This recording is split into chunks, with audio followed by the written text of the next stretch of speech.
От скажіть, чи може звичайний бухгалтерський звіт підказати, куди бізнесу рухатись далі? Ну, скоріш за все, ні. Бо він, знаєте, як дзеркало заднього виду, показує, що вже позаду. А от є інший вид обліку, який працює як справжній GPS. І саме про нього ми сьогодні й поговоримо. Розберемося, що ж таке управлінський облік і головне, як він допомагає перетворити сухі цифри на переможні стратегії. Ну що ж, для початку треба усвідомити одну важливу річ. Облік – це не щось одне монолітне. Ні, насправді це, можна сказати, два паралельні всесвіти. І живуть вони за абсолютно різними законами. От давайте зараз і поглянемо, в чому ж їхня ключова відмінність. Отже, дивіться. З одного боку маємо фінансовий облік. Для кого він? В першу чергу для зовнішнього світу. Це інвестори, банки, держава. Він розмовляє мовою дуже суворих стандартів і, по суті, просто звітує про те, що вже відбулося.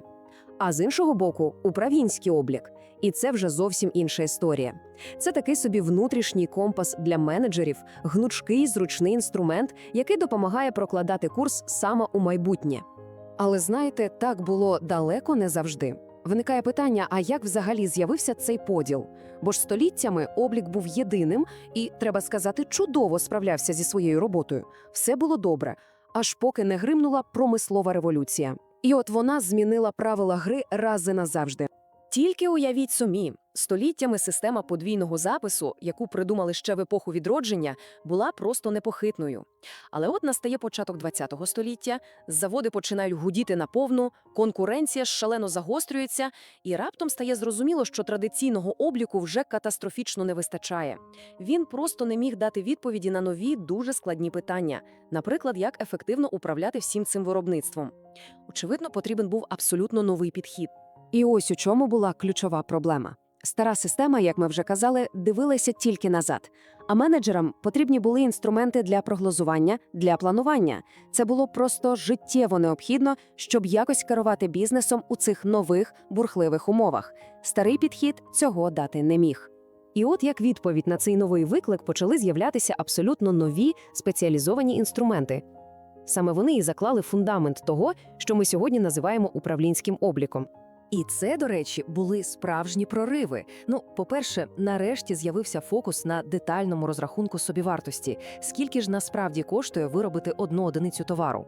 По-друге, виникла концепція центрів відповідальності. Це дозволило чітко бачити, який саме підрозділ працює ефективно, а який ні. І нарешті з'явилися такі методи, як директ-костинг. Вони допомогли розділити всі витрати на постійні та змінні. А це дало менеджерам просто набагато чіткіше бачення для прийняття рішень. Так от, результатом цієї еволюції став цілком логічний поділ всередині компаній. Дуже часто почали створювати дві окремі бухгалтерії. Одна, скажімо так, парадна для зовнішнього світу, а інша суто для внутрішнього використання. І робилося це для того, щоб захистити найцінніше, що є в бізнесі – комерційну таємницю та стратегічні дані. Але історія на цьому не закінчується.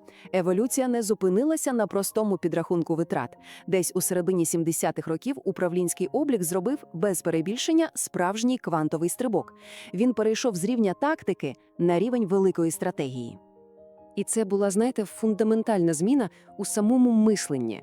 Управлінський облік перестав бути просто інструментом для контролю того, що відбувається в цехах. Ні, він став повноцінним гравцем за тим самим столом, де розробляється загальна стратегія всього бізнесу.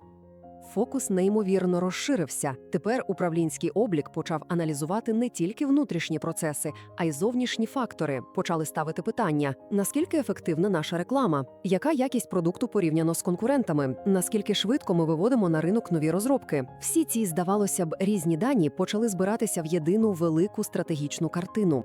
Добре, ми пройшли весь цей шлях еволюції. То що ж таке управлінський облік сьогодні? Давайте спробуємо все це підсумувати і дати чітке визначення. Якщо говорити по суті, то це інтегрована інформаційна система, створена спеціально для менеджерів. Її головна і єдина мета – дати людям всередині компанії дані. Дані для чого? Для планування, для контролю і, звичайно, для прийняття рішень. І ось ключова відмінність – це інформація не для красивих звітів, а для цілком конкретних дій. Давайте для ясності ще раз зведемо ці два світи в одній таблиці. Отже, користувачі у фінансовому – зовнішні, в управлінському – внутрішнє. Мета – тут звітувати, а тут приймати рішення. Правила – тут суворі державні, а тут гнучкі свої власні. І, мабуть, найголовніше – часовий горизонт. Фінансовий облік дивиться в минуле, а управлінський завжди спрямований у майбутнє. Але, мабуть, головна суперсила сучасного управлінського обліку – це інтеграція. Є горизонтальна, вона пов'язує дані з усіх відділів в єдине ціле. А є вертикальна, і вона об'єднує весь цикл управління – від планування до контролю і аналізу результатів. До речі, саме ця всеохопна система в Німеччині отримала окрему назву – контролінг. Це, по суті, і є управлінський облік, але доведене до найвищого стратегічного рівня. Тож, зрештою, все зводиться до простої аналогії. Фінансовий облік – це дзеркало заднього виду. Воно чесно показує, де бізнес вже був. А от управлінський облік – це GPS-навігатор, який допомагає прокласти найкращий маршрут до майбутніх цілей. І, мабуть, головне питання, яке варто собі поставити, стосується будь-якого бізнесу. Ми просто дивимося назад, чи все ж таки свідомо керуємо своїм рухом уперед?